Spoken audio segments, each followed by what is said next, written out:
This is the follow-up video to the young brothers who one had his arm dislocated or broken and the other who had his neck broken by the same police officer from the Tactical Crimes Unit in Hamilton.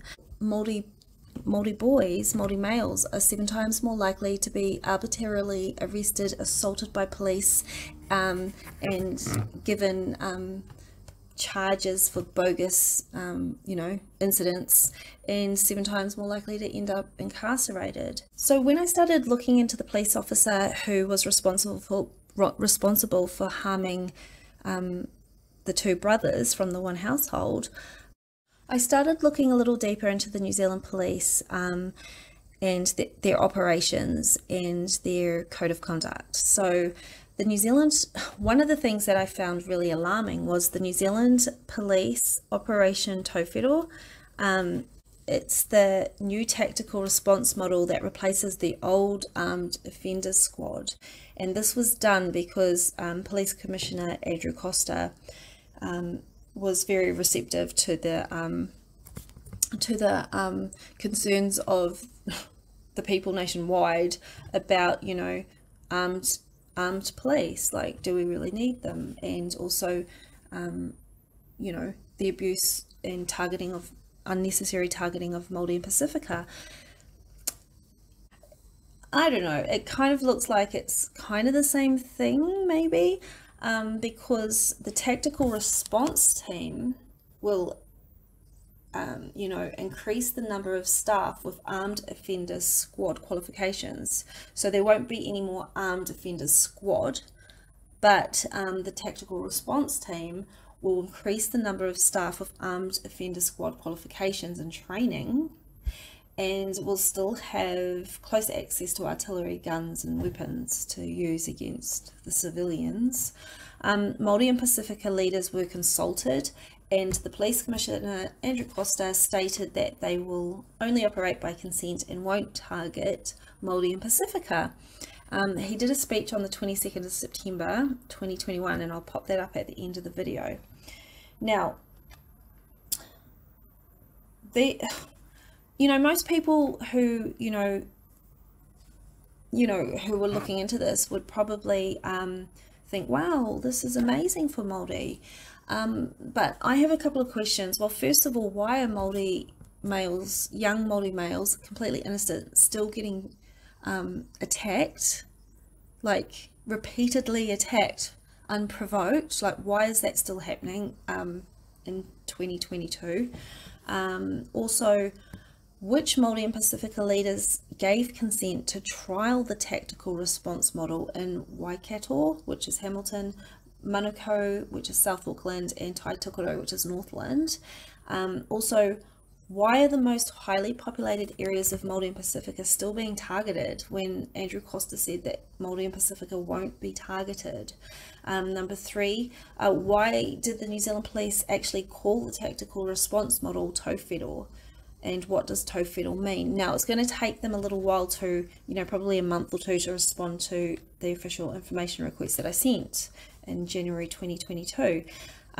So I'll just give you the answers now.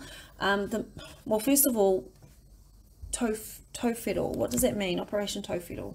The definition of Tauwhiro is tau is a prefix used to indicate something is strange or unusual. For example, tauiwi, foreign equals foreign people, and tauwhenua means strange land.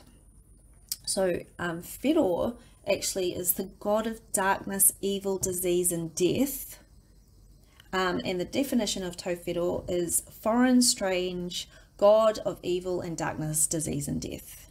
Now, that is such a weird, that's such a weird, creepy name for a New Zealand Police tactical operation model that is still targeting Māori, particularly Māori from Takitimu Waka, and I'll explain why this is so culturally insensitive. Okay, I'll explain it to you. Okay, so according to the Māori creation story, Whiro, the god of evil, darkness, disease and bad things, was the brother of Tane, They were both sons of Papatūānuku, the earth goddess, and Rangi, the sky god. Whiro, the god of evil, waged war on Tāne because Tāne wanted to free himself and the other siblings from being trapped in the darkness forever between their parents. Obviously, prison wasn't fun for Tāne and the siblings. Whiro preferred darkness and resented Tāne for wanting light and for pushing apart Papatūānuku and Rangi. Whiro is known as the creepy evil demon who vowed eternal revenge against Tāne and his siblings for wanting light and freedom and wisdom. So Tāne was just like a regular god hanging out with his siblings. He wanted freedom and, you know, sick of being in the darkness forever. So he orchestrated the biggest jailbreak project in history of, you know, people and gods. And he's a legend. Okay, Whiro, who resented Tāne, would attack Tāne's children because he continuously kept trying to get Tāne. Tāne was too good. The children of the wind gods, would always come in and save Tāne.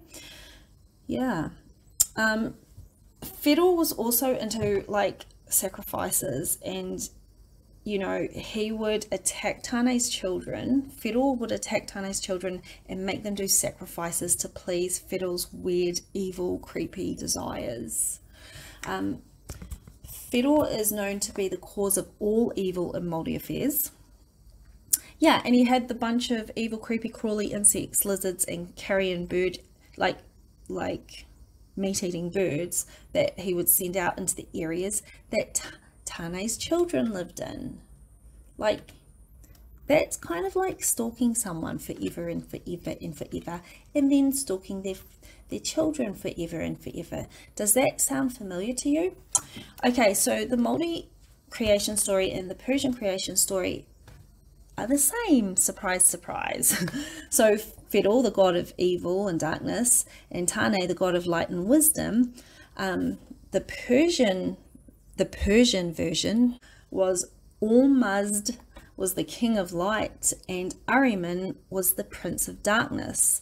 So oppositions of light and darkness belonging to every zone around the world. It's a common theme. It's like, yeah, the yin and the yang, or the dark and the light, right? But it was most strongly recognized amongst the Indo-Iranian branches of the great Aryan family. So you guys are probably thinking, oh, it could be a coincidence that the new tactical response model for the New Zealand Police that, you know, replaces the old armed offenders squad has, you know, chosen Tauwhiro as its operation name.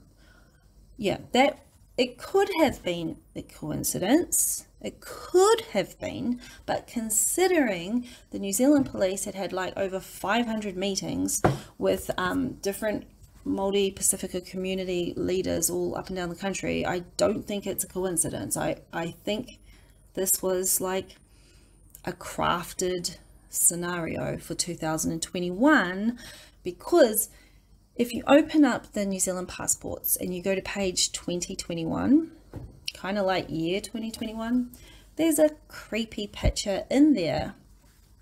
So on the right hand side you see this creepy picture. It's got nothing to do with Māoridom. Why is it in there? So I took a closer look. I found this like 2 years ago, by the way, and I was annoyed that I had to find it because I didn't really want to put it on the internet because I didn't want to be judged by other people. And it took me ages to put it up, but I eventually put it up on the Māori Ranger page, but I put it right at the back because I just didn't want anyone to see it. It was crazyville. But I rang up Bill Turner and I told him about it. I said, look at these crazy codes inside the New Zealand passport. They're creepy. And I showed him and he was like, whoa, that is dark. You've got to put it out there. And I did not want to, but I ended up putting it up. So I'm just this is the first explanation video I've done on this creepy bloody thing. Anyway, so you'll see on page 21, you've got the creepy picture. What does it mean? So turn it upside down. Oh, just happens to be a picture of Ahriman, the Persian Prince of Darkness. How do we know this? Well, the distinct features of the Prince of Darkness is, you know, over here you've got on the right hand side, you've got underneath Revelation, you've got the Prince of Darkness, Ahriman, and he's all about confusion and lying and darkness and evil deeds. And you can put that picture on top of the picture on the passport, and even the pants match up. Like, look at the pants of Ahriman. He's sitting in some kind of, I don't know, cross-leg thing. The pants fit perfectly underneath the heart. You've got the thorax area with that weird symbol. You've got, you know, the arm up and then the arm down, and then you've got, you know, it's creepy. You've got the wings, the horns, you've got the moon on the left right hand side of Ahriman is white, and then you've got the moon down the bottom. It's dark, so that represents the light and the darkness, and you can fit all of the moon and in the same spots on the creepy picture in the New Zealand passport. Over here I found another creepy picture with the stabbing of the heart. I guess that represents sacrifice, or some weird child sacrifice to Fedor, the weird creepy demon of evil and Māoridom. Yeah, and the AR down the bottom is the Aryan family, or AR, Ahriman. Yeah. You've got the stars, the circles, and yeah, they were really into their creepy encoding stuff, like, but it's kind of obvious. It's like they didn't try very hard to hide the creepy picture. It's just in the passports. I couldn't believe I was the first one to find them. So, okay, that could have been a coincidence, right? Except when you look at who made the New Zealand passports, they were paid $100 million. It was a Canadian banking firm that got given the contract. So a Canadian banking firm was given $100 million from the New Zealand government to design the New Zealand passports. It's full of creepy codes, right? Full of creepy codes. And, you know, it's the color of money. Like, it's got all the color of money in there because it was made by bankers, you know. And they were so obviously excited about 2021, they just decided to put all this weird coding in there. So that could have been a coincidence. I mean, it just could have been a coincidence. They had shitty artists, right, from Canada that made those creepy pictures. Except on the 19th of November 2021, if you go to Te Ao News and type in Te Ao News, 19th of November 2021, you'll see the article there that says, "Be cautious because Fedor is at war with the moon. The first lunar eclipse in 800 years, called the blood micromoon." Why blood? Why micro? Why? Anyway, so the significance of this creepy coded bloody thing. Blood indicates, you know, they're doing some kind of weird sacrifice, you know. Microsoft vaccines, and, you know, Fedor is waging war against the moon. Well, the mermaids and creatures of the sea are ruled by the moon. Te Moana Nui Kia Embassy, our sea passes and mermaids on the, you know, on our embassy seal are all from the sea. And Fedor just happened to wage war against those from the sea, you know. And this is really highly offensive to Takitimu because, you know, Tamatea Ariki Nui, the captain of Takitimu Waka, he loved the stars and the moon, and he used it for navigation. And also the mermaid Hinikorako led Takitimu Waka from Hawaii to Awanui into Ika Maui. And she was a moon goddess, and like all of Tangaroa's the god of the sea, all of his children had white skin, and all of his children were moon gods. Yeah, that was just the way it was.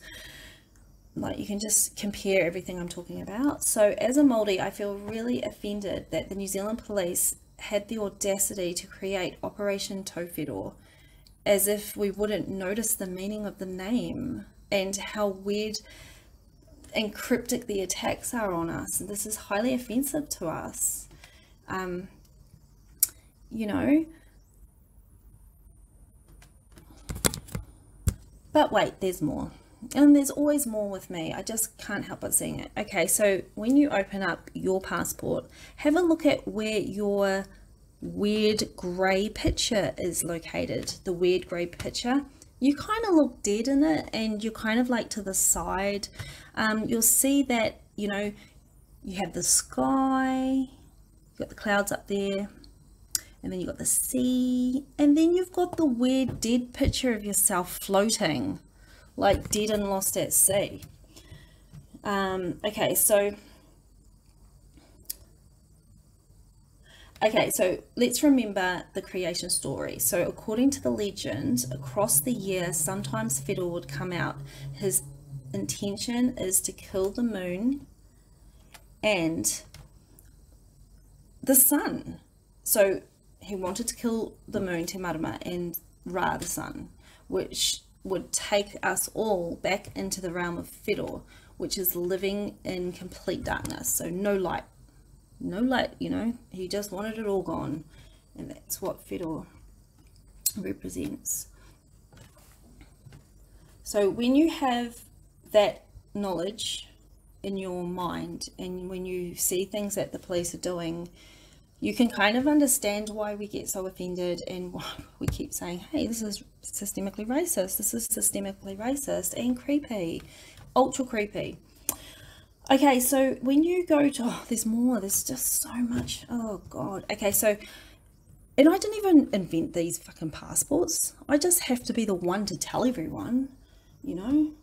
So if you go to page 24 and 25, you'll see another creepy picture, and you can spell the words maze, so M-A-Z-E, and that is because Ahriman, the Prince of Darkness, was also the demon of confusion, and that's why I suppose so many people are lost at sea. Maybe, you know, he enjoyed just lying. But luckily for me, my granddad was Maui, the great navigator from Egypt, and he was the god of trickery. So the god of trickery, all of us mokopuna from Maui, we can decode the creepy things that Ahriman has put all over the place, you know, and so obvious as well, as if we didn't see it. So yeah, you'll see here you've got M, then you'll see the A, and I've just, you know, you'll have to open up your own passports and actually have a look inside, and then you've got the Z up the top and then E, and so that represents just being lost. So Maui, the god of trickery, this is a poem I wrote, awaits his children to finally see and escape the maze with skillful ease. Of course we come from the holy sea. Takitimu Waka was the sacred waka of gods. Of course the sacred waka of gods comes from the holy sea. You know, it didn't come from the regular sea. Hi, I come from Takitimu Waka, the sacred waka of gods. Oh yeah, I just come from some boring old regular sea with just no like jurisdiction. Hell no, we come from the holy sea. There's even a special jurisdiction put aside for us. Like, it's actually like we've got some kind of special jurisdiction between Hawaii, Rapa Nui, and Te Ika Maui, Te Waka Maui. Like, it's fucking really cool. There's been so many protectorates put out to protect us. But it's fascinating how we do not get protected, and actually the reverse happens. And that's because of Whiro, the evil god of you know, darkness and yuck. Yeah, so another thing I wanted to point out is Whiro, you know, his whole game plan is to kill Tane, and to kill Tane's children, and to kill the moon and the sun. And you'll see, you know, and to steal the 3 Kitty of Knowledge. That's his game plan, right? You'll see on the Māori Ranger badges, we've got the 3 Kitty of Knowledge. You'll see that there's the moon, the stars, and the sun on there. You'll also see in the Te Moana Nui Kiwa, you know, Ra, the sun, Rapa Nui. Maui could control the sun, my granddad Maui. And, you know, because Maui could control the sun, I suppose Whiro couldn't really catch this, you know, probably a bit jealous or something. Yeah, so here's a picture of the Persian Prince of Darkness, Omen. And, oh, yeah, so another thing I wanted to point out was Mātahi. So Mātahi means the white one. And the whole game plan for Whiro is to kill the white one. They just want to kill the moon, the sun, the stars, everything white. So according to Maori legend, in 2021, Whiro wages war against the moon. Like, that's according to legend. So I'm not even making this up. So according to legend, in 2021, Whiro will wage war with the moon. Okay? And according to the New Zealand Police, in 2021, Operation Tauwhiro starts. Like, are you for real? How do the New Zealand Police know about Tauwhiro? Who told them to do this? Like, this is so weird. You know, what? Why 2021? So yeah, so you can see Mātahi is the white one, and the whole game plan is to kill the white one. And so you can see Aruman over here with the sword and the heart, you know, the killing. And you can see that Mātahi isn't way at the top by Aruman. It's at the same level as the heart. And it's kind of like the white one is lying down and, you know, just getting stabbed by the evil Whiro. Yeah, so Whiro, you know, did the child sacrifices of Tane's children, was a bloody weirdo, complete weirdo. And yeah, that was his whole purpose in life. See the sword, see the heart. Yeah, just wanted to kill the sun and moon forever and ever. Great. So here's another interesting thing about Tauwhiro, okay? So Tauwhiro, you know, in Māoridom, you know, because we didn't have spelling, so things sounded similar. Could be different spelling, but kind of the same. And it's really interesting because Te Whiro, there's a story about Te Whiro and the police station at Mercer. Okay, so Te Whiro, the chief of Ngāti Naho, which was closely linked to Ngāti Mahuta, quickly adapted to Pākehā economic concepts and institutions. In 1862, he became the chief assessor, who acted as a local magistrate, and he became chief of police. He asked that a wooden courthouse was to be built at Te Kohikohi, and I think that's at the Manukau Harbour. The Manukau Heads, against the wishes of Tawhio, the king after Potato Te Whiro's death. Okay, so attempts by the Kingitanga and Ngāti Maniapuro to stop the timber supply downriver was met with armed constabulary, which is like police, and the timber was, you know, all these guys came with guns, and, you know, Kingitanga and Ngāti Maniapuro had to retreat, and then the timber, so that the timber could be given to the government at Te Ia, which is Mercer. I mean, you couldn't write of a more weirder thing, you know, like what just happened to be the big event in 2021, weird vaccines and the Mercer fucking police, whatever the fortress or whatever it was, roadblocks. Like, who is doing this? This is crazy. Okay, so Te Whiro in the police station at Mercer. So in May 1837, a great meeting took place at Paitai near Rangiriri, where it was discussed that Te Whiro, who autographed Te Whakaputanga in 1839 with Te Hapaku, was to be appointed the first Māori king for survival and political purposes. Okay, so this was a move that they did to try and not die. That's what the whole point was. Te Whiro, who had close blood ties to Te Whero but preferred to speak in favour of the Pākehā governor and didn't like that Te Whero would be placed above the governor. So Te Whero spoke strongly and optimistically in the favour of government policies instead of supporting the kingitanga movement and, you know, Māori survival, which was, you know, at that time, things were, you know. When war seemed imminent, Te Whero moved his young men to Te Ia in Mercer and established Pa there. But he still couldn't prevent the young men from supporting the Māori king when the British forces invaded Waikato in July 1863. Because in the beginning, the kingitanga movement, it was all about survival and people were loyal and, you know, but there was a snake in the grass. So Te Whero was appointed captain in the colonial militia and acted as a guide for the Lieutenant General Duncan Cameron. Te Whero collected supplies like a middleman to the British forces until Ngāti Maniapoto severed the supply line in an attack in September 1863. Yeah, so there was clearly kingitanga Ngāti Maniapoto, like Rewi Maniapoto's mokopuna and Te Whero's mokopunas were clearly against, you know, Te Whero, who was clearly in with the cops. And, you know, and yeah, just crazy. So, fact is stranger than fiction. I'm telling you now, this is so, it's just, I want to know who created Tauwhiro Operation. Like, what were they doing? Who did it? I just want to know who thought that was a good idea. Because,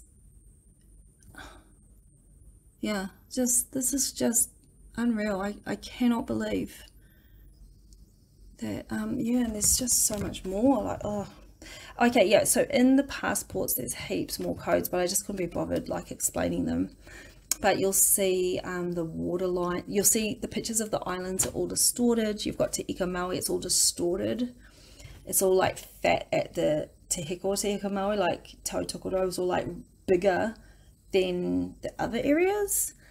And there's weird gas mask type fucking weird astronaut kind of, oh, I couldn't be bothered like doing it, but you just go to your passport and have a look inside. You'll also see that the water levels have changed, and that there's a weird construction of a new city. There was like a city construction, but I couldn't locate it. I tried to like match the maps of every city in Te Ika Maui and Te Waka Maui, and there was no match. Yeah, you got the star constellations, but none of them are owls. So it's like Corvus, Centaurus, Crux, Libra. That's on page 19. So if you go to page 19, there's the weird star thing. See, at the first couple of pages of the passport, they look pretty normal. Oh, yeah, it's whales, oh, birds, looks normal. Go to the end of it, it's fucking weird. They're above the land. What else is there? So you've got some measurements as well. You've got a measurement that says 1,000. It's like a ruler. It's like, go to page 35, you'll see the ruler that goes 1,000, then 2,000. It's just, yeah, page 37 has, it's just weird and creepy. And page 45 has an aeroplane on it.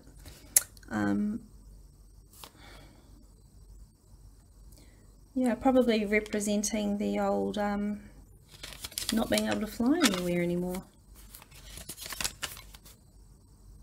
Page 49 is all distorted. Page 48 is distorted. And on the last page, like on the actual in cover of the last page, Te Ika Maui has NZ stamped on it. There's nothing on Te Waka Maui. Yeah, so just NZ stamped on Te Ika Maui and nothing on Te waka Maui. Another thing that I found interesting on the Microsoft News feed that I have, because stupidly I'm connected to Microsoft, I found a, here I'll put it up, I found a bloody map in a news article thing that lied. On Microsoft was lying. It called Te Ika Maui Te Waka Maui. So I just thought that was so weird. Oh, so much weird shit. Yeah, so I have to go now. I've got to make some cards, but I had to put that video out because it was so creepy. I just thought I'd better put it out in case something happens and there's, you know, everyone else can see the creepiness of New Zealand government.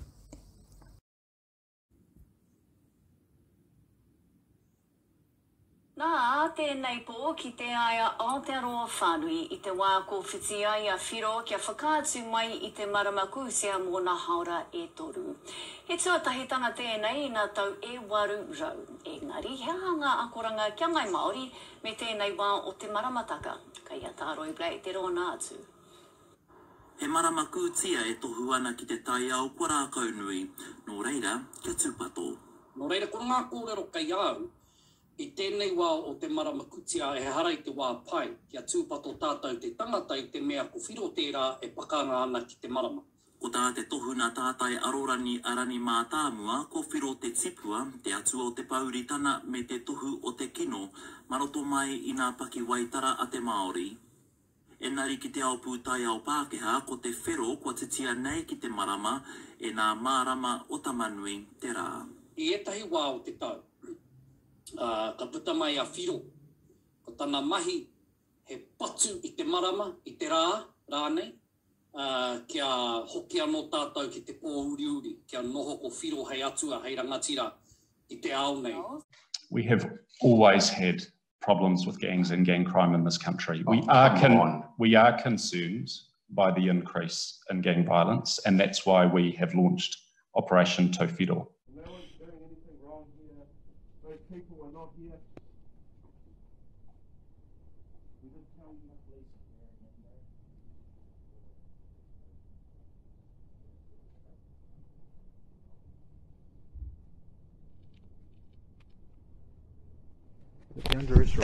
police. We have always had problems with gangs and gang crime in this country. We are concerned by the increase in gang violence, and that's why we have launched Operation Tauwhiro. They just arrested a young kid, and they were about to arrest this young kid again. Today I've announced that armed response teams will not be a part of New Zealand's model of policing in the future. The basis for this decision is feedback we've received from the public, from engagement with community forums, and from the preliminary results of the trial evaluation. Everything New Zealand Police does is to keep the public safe and our people safe. It's become clear through the course of the trial that armed response teams do not align well with the style of policing that New Zealanders expect. As a result, we will not be continuing with them.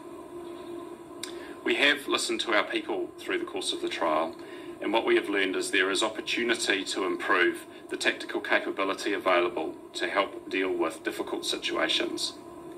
We are committed to exploring options short of routine arming that will improve our ability to keep the public and our people safe. As we develop that program of work, we will do so in consultation with communities to ensure that the style of policing we adopt is one to which the public buys in. Kia ora. Commissioner, do police still arrest criminals in New Zealand? Last year, we seized more firearms.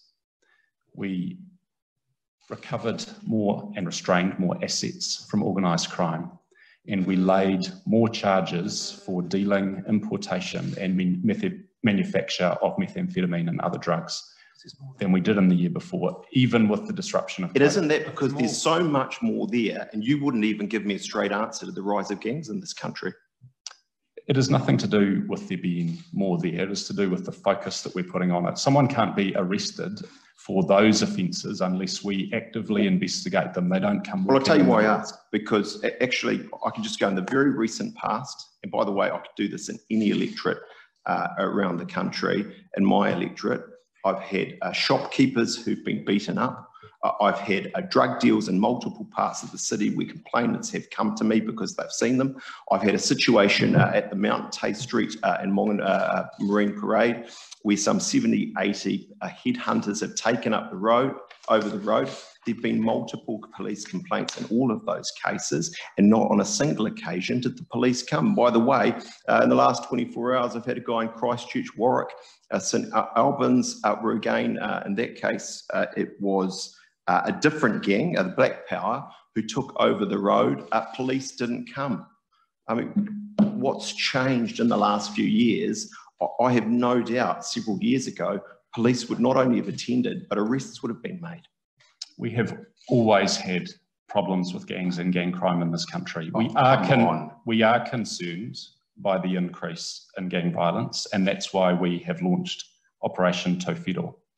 Our response to crime and the things you're mentioning is as focused as it's ever been, and the evidence shows that we are dealing with more than we've ever dealt with, and we're doing so. Let's be clear here. Operation Tauwhiro doesn't apply a single new resource, not a single new police officer, no money, no nothing.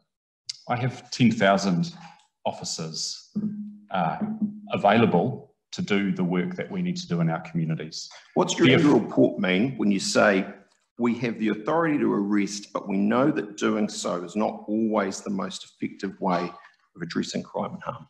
What you're referring to there is the concept of policing by consent and some of the basic principles that were given to us, not recently, but in 1829, when Sir Robert Peel established modern policing that we have in this country. It has never been a principle in law or otherwise that police must arrest and prosecute for every offence. We need to make sure that our response is appropriate, and it is. But isn't the issue that the arrests just aren't happening? I mean, I'm not imagining it. You must surely know what I'm talking about when I tell you about big gang presences all over the country, creating mayhem, intimidating, holding up roads, and your police don't attend. It's like you're talking a different language to me. You say it's all great, we're doing this, that, and the other thing. That is not the lived experience anywhere in New Zealand at the moment. I mean, do you accept that there's something in what I'm saying? I don't accept that what you're suggesting, that police are not very proactively dealing with all of these issues. I do accept that there's been an escalation in gang activity and presence, particularly as between those groups. Much of that has been driven by the prevalence of Australian returned offenders coming into those groups. And there are about 40 of several thousand gang members. What those people have done... You're just playing with statistics. What those people have done is lead to the establishment of new groups like the Bandidos, like the Mongols, like the Rebels, which has disrupted an existing set of relationships that have led to some relative peace between So tell me gangs. this, what does policing by consent mean when Mongols take over a road and are there? Because it seems to me, I'm just trying to be straight with you, what it actually means is you don't show up. We will deal with criminal offences when they're reported, and we'll deal with them approprially. That has got nothing to do with policing by consent. Well, no, I've got two very brief areas. If I just cover them, and then I promise you we've still got significant time. Well, they are a question. Well, they're questions, all right. We've talked about policing by consent. You have in your annual report your core legislative functions, keeping the peace, maintaining public safety, law enforcement, crime prevention. Then you say under that, not as one of your legislative functions, while our mandate is found in legislation, we are clear as an organisation that to be effective requires us to police with the consent of the communities. I mean, I understand that this is a long-term concept, but it does seem, doesn't it? And again, I'm just trying to be straight with you. You've really changed the game here.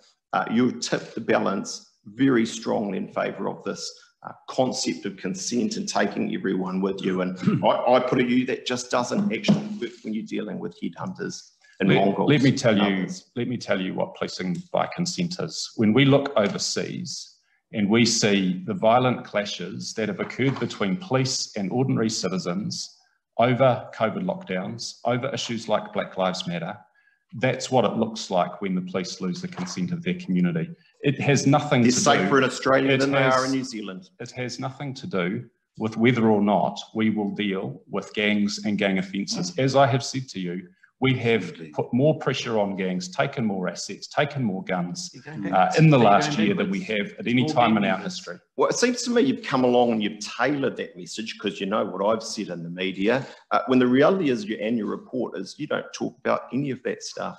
It's all the soft stuff, the nice stuff, it's just not there. It's my pleasure to welcome you all here today. Thank you for gathering out here at the Royal New Zealand Police College. And thank you to the college for hosting us this morning. It's the most appropriate place for us to be, at the centre of our learning for police staff, and where our frontline officers first receive their training. I'd like to welcome here today local MP Barbara Edmonds, MP for Mana, Adrian Rurafe, MP for Te Tai Hau-a-Uru, and Deputy Speaker, and the Honourable Poto Williams, the Minister of Police, who I invite to speak to you now. Kia ora, Minister.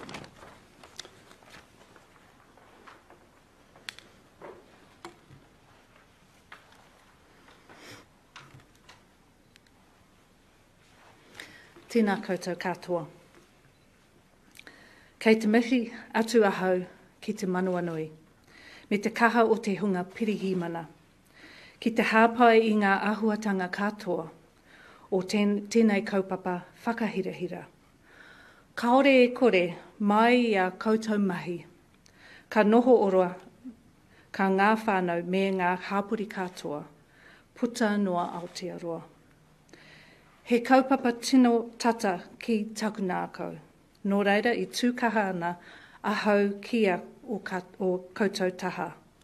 Tēnā koutou katoa. Thank you very much, Commissioner, and thank you to the Royal New Zealand Police College for hosting us here today, and to John Tangaire for his karakia to welcome us here this morning. And I acknowledge the Deputy Speaker, Adrian Rurafe, and my colleague, also Barbara Edmonds, the MP for Mana. And to you, our officers here today, this is for you. This is about keeping you safe and helping you to keep our communities safe. The services you provide to our communities are critical. And as your Minister, I am absolutely committed to ensuring that you have the resources that you need to keep yourselves and our communities safe. That's why today I announce one of the largest investments in frontline safety ever. Today's $45 million investment includes immediate funding of $15.5 million to accelerate police's new tactical response model that will increase the training and capability of frontline staff. And while this is one of the largest financial investments in frontline safety, it's more than that. It's an investment in ensuring you, our officers, return home safely every day.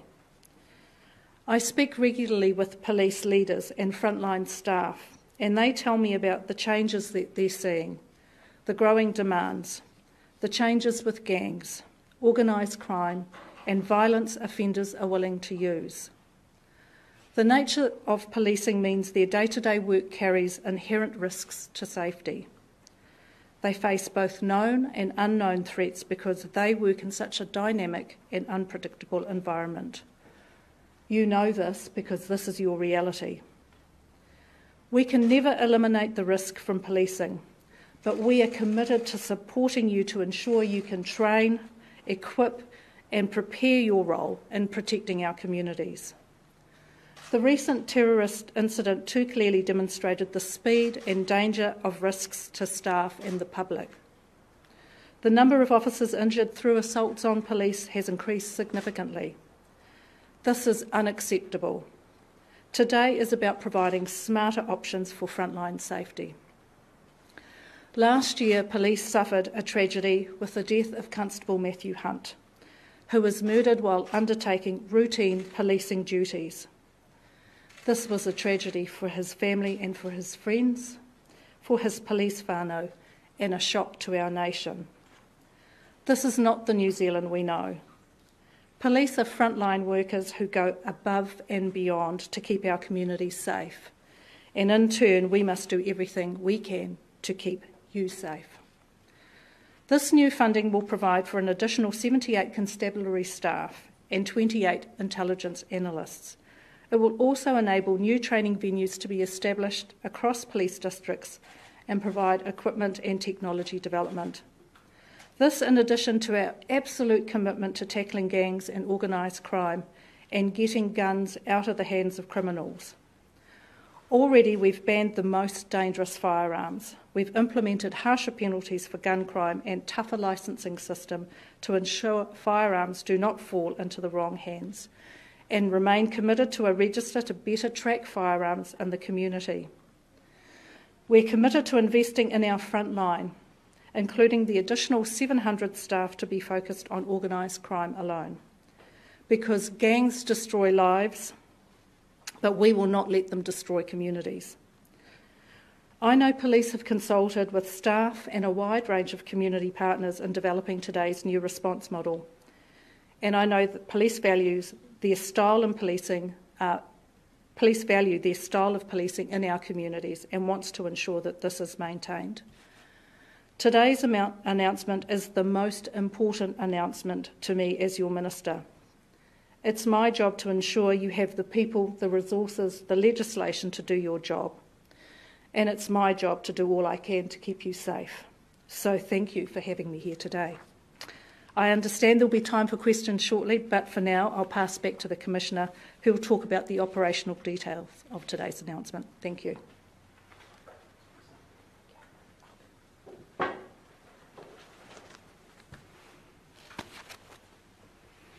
Thank you, Minister. I'd like to acknowledge the Minister and the Government for their support to frontline safety and the recognition of its importance.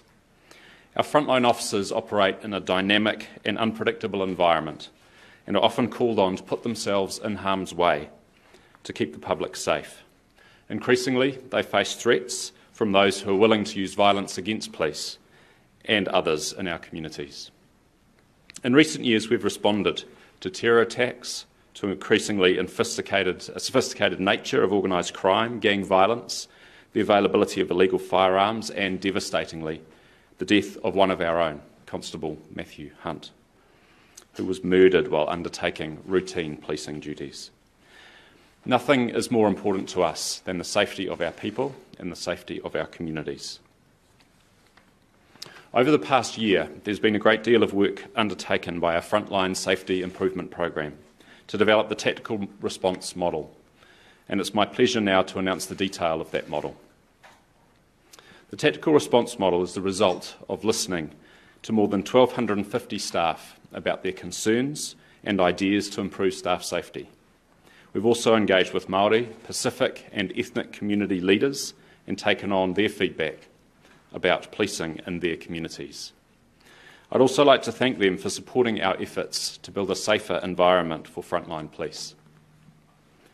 This model is designed around enhancing frontline training, improving frontline access to specialist capability, and strengthening risk-based deployment and technology. It has three key components. Firstly, training. We will double our annual tactical training for frontline staff, starting with our public safety teams and road policing staff. This additional training will be modelled on the Frontline Skills Enhancement course to provide 4 days of scenario-based training focusing on appropriate tactical response and de-escalation. Secondly, we'll increase the number of staff with advanced tactical training. In other words, those with Armed Offenders Squad level of training, to roster them on shift across 2 areas. Those 2 areas are as additional staff to enable dog units to operate as a 2-person dog team. This will increase the day-to-day safety of dog handlers who often respond to high-risk incidents alone. As a team, they can provide additional specialist tactical support for frontline staff in responding to critical events. Secondly, as members of tactical prevention teams, these teams will be part of existing investigative units that are primarily focused on planned operations to apprehend priority and high-risk offenders and combat organised crime. These specialist teams will be available to support frontline staff if called on to respond urgently to high-risk situations. The Tactical Prevention Team staff will wear standard police uniforms and drive standard police vehicles. They will not be generally armed, but will have immediate access to tactical options, including firearms if the situation requires it. Finally, to support our high-risk deployments, we'll boost our intelligence capability so we can deploy staff more safely with increased awareness of the environment and identified threats and priority offenders. This will enhance the safety of our staff, ensure they have access to the best information available to support decision-making and risk assessments. There is no change to our arming policy. We remain committed to being a generally unarmed police service. For a member of the public, this will not look any different. That's important to us because we want to remain approachable and connected to our communities as part of everyday policing. But for frontline staff and our communities, this will provide benefits to safety. It will enhance our capability to prevent, respond and resolve critical incidents. I'm sure this will come as welcome news to our police families and whānau who shouldn't have to worry about their loved ones who work on the front line coming home safely at the end of each shift. Police will be engaging with staff, iwi and the wider community over the coming weeks to gain feedback on this model and make refinements to ensure the success of the model in practice. We welcome the public's feedback as we want to make sure this works in our communities and that people understand what we are doing to keep them and their communities safe. We've planned a 4-week engagement period, and following this we plan to pilot the model in certain districts over the coming months ahead of a national rollout next year. Thank you for coming out this morning. I do appreciate that we're having to do things slightly differently under Alert Level 2. For that reason, we'll be breaking out for one-to-one interviews, and we look forward to speaking to you shortly. Nō reira, tēnā koutou, tēnā koutou, tēnā koutou katoa.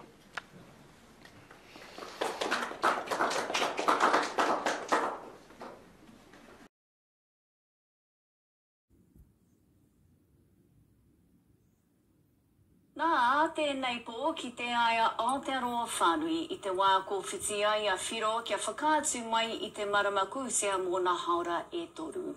He tuatahitanga tēnei nā tau e waru rau. Engari, he hanga akoranga kia ngai Maori me tēnei wā o te maramataka. Kai a tāroi blai te rōna atu. He maramaku tia e tohu ana ki te tai au kora kaunui. Nō reira, kia tūpato. Nō reira, ko ngā kōrero kai au, I tēnei wā o te maramakutia e harai te wā pai, kia tūpato tātou te tangata I te mea ko whiro tērā e pakanga ana ki te marama. Ko tā te tohuna tātai arorani arani mā tāmua, ko whiro te tipua, te atu o te pauritana me te tohu o te kino, maroto mai I ngā paki waitara a te Maori. Engari ki te ao pūtai ao Pākehā, ko te whero kua titia nei ki te marama, e ngā mārama o tamanui te rā. I etahi wā o te tau. Ka puta mai a whiro, ko tana mahi he patu I te marama, I te rānei, kia hoki anō tātou ki te pō uri uri, kia noho ko whiro hei atua hei rangatira I te ao nei.